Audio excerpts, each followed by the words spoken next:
Welcome back. My first guest tonight is on a terrific new show. It really is. I've seen it, and I'm like, oh, it's actually good. Because sometimes when the guests are here, I'm like, oh, it's great, but it's not. But this is awesome. I've seen it. It's called Homeland. It's on Sundays on Showtime. Take a look at this. Or know who they are, that's a problem. Please welcome the lovely Claire Danes, everybody. Claire Danes.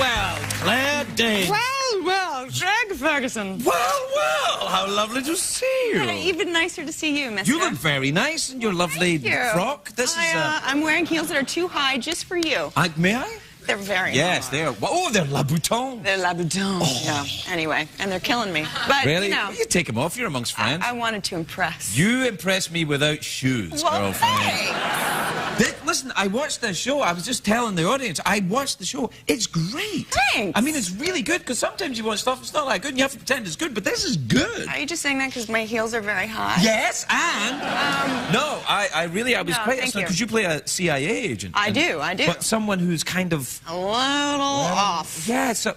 yeah, she has bipolar disorder. But she responds very well to the meds. Yeah, but she... Yeah, but she's a CIA agent. I mean, no disrespect to people with bipolar disorder, but is that the job you want to be in, you know? I don't think it's recommended. Right. But she, her sister is a doctor and is able to give her meds on the sly, and she's kind of got it rigged so that she can cope. But, you know, and it's an interesting conceit, and we have to believe that she is both ill, that's not just a gimmick, and that she's a really capable officer. It's an astonishingly odd show. I mean, I watched it at first, and like the first couple of minutes, I'm like, I don't know if I can, and then... Oh. It's quite intense. You know, it's really very, the writing is really clever and really gripping, and that's what seduced me into doing it, and so you're seduced by good writing, are you? I am. What do you got? I have a pen. Actually, your book is fantastic. I read it because it was in the goodie bag last time I was here. Which one? The autobiography? Yeah. Oh, it's packed of lies. No, it was really wonderful. Oh, thank you. Yeah, listen, do you know I had your father-in-law on the show? I do know. Because the last time that Claire was here, you were talking about your father-in-law who's a moral particularist philosopher. Yes, yeah, that's right. And then he came on and he talked a lot about moral particularism, and I was like... Very nice man, but it's hard. Yeah, no, I know. Do you know when I knew he was clever? Do you know Stephen Fry? You do, yeah. Right. Well, Stephen Fry is a friend of mine. He's very, very clever. And I said to Stephen Fry, you know that I had Jonathan Dancy. Hugh Dancy's your husband, right? Yes. Jonathan Dancy on the show, and he said, oh yes, Jonathan Dancy, moral particularism, I find it very difficult. And Stephen's very clever, so I knew when Stephen said it was difficult, I had no chance at all. No, he's... Can you follow it? No. Oh. No.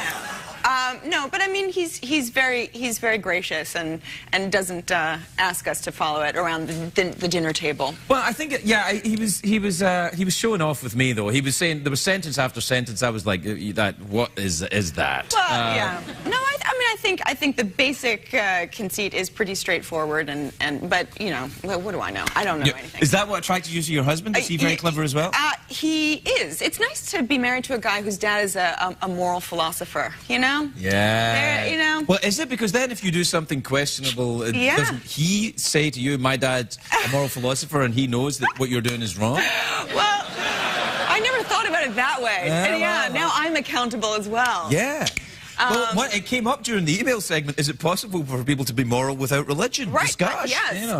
And he would say very much so. Yes. I would think so too. Yeah, I know some atheists who are fine. Yeah, cool. But then again, you would say, is atheism just a different form of religion? It's just an anti-stance, oh my God, isn't it? This is so deep. This is no, it's great. I love this. Listen, I've just been talking to a 20-year-old ambitious actress and a gay dead robot. I'm very happy to talk about this.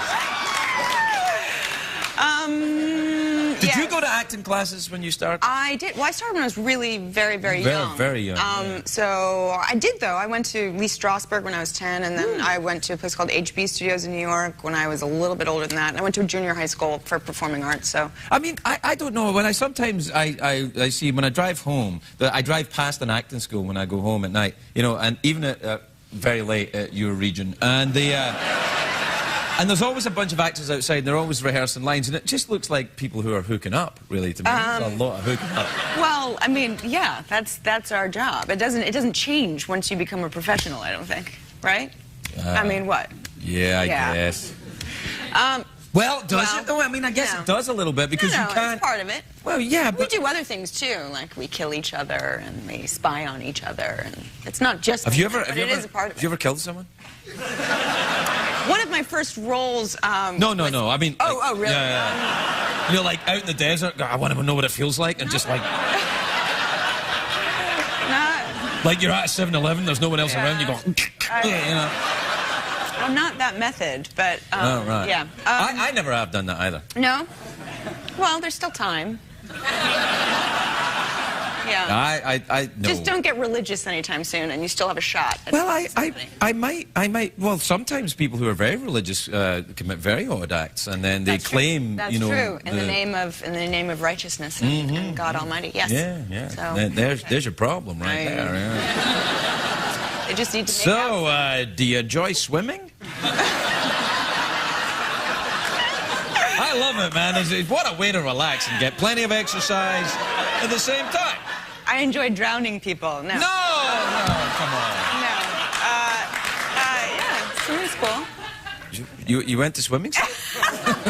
No, but I went to a public elementary school in New York, and we had a swimming pool in the basement, and that was our PE, that was our gym, which is very unusual. I mean, yeah, that's not a common thing for a public school in New York City. No, it's not. How many people were going down to this basement? There were kind of more water bugs than people, really, but really? It was kind of cool. Yeah. Did you ever see any rats down there?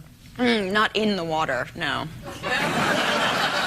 I have a real phobia, a real serious aversion to rats. Really? Oh, awesome. Yeah. Like profound. Because I, you know, grew up in New York City, so there were a lot of them. Yeah, no, and you're in show business. Yeah. We have to take a break. Okay. There's a rat commercial, and then we'll be back. We'll be right back with Claire Danes, everybody.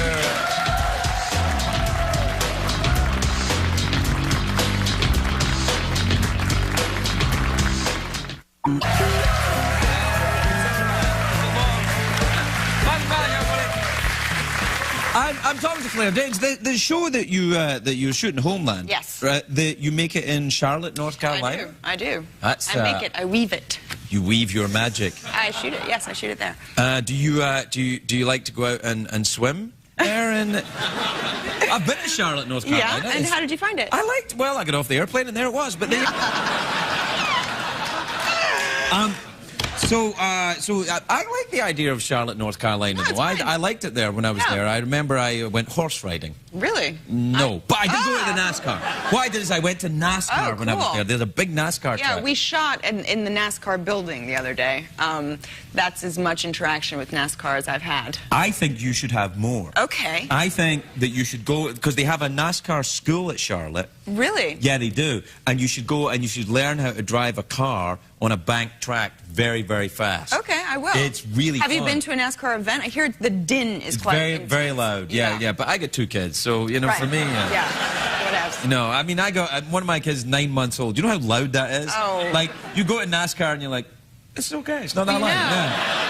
I grew up in Soho, and my mom was a toddler school teacher. She ran a toddler school, a nursery school, in our home, in our loft. So Lord. I grew up with the many screaming children. There's 6 in the morning and 6 in the evening. You know, I'd probably, if I was you, I'd want to get out there as soon as I could and get acting. I did. Yeah. I did. That's the way to go. Yeah. Do you know, I was just talking to someone who thought their house was, this is before the show, who thought their house was haunted, but it was a midget living in the basement.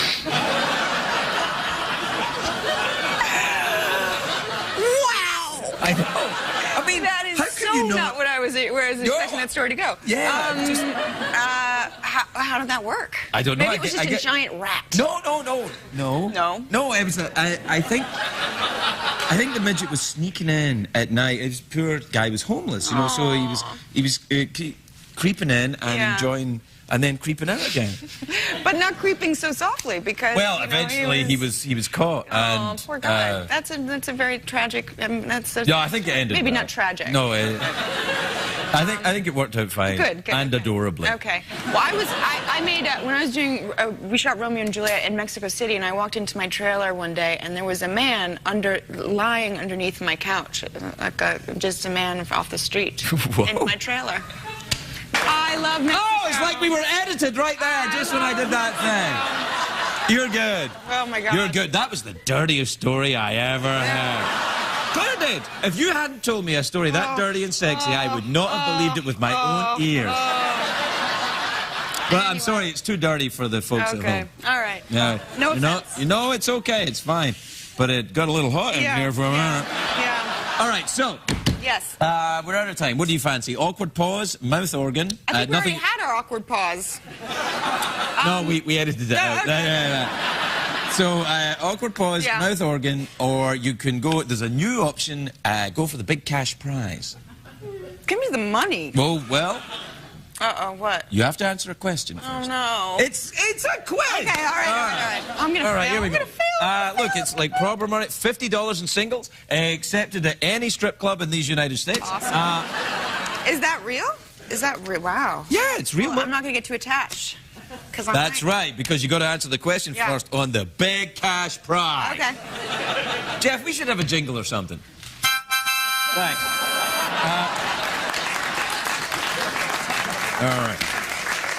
All right, you ready? Yeah. Okay, this is, all right. No. Okay, it's only one question. All right. Okay. Ready? Yeah. All right. Iceland is in the North Atlantic. Its capital city is Reykjavik. Mm-hmm. Okay, true or false? On average, a woman blinks twice as often as a man.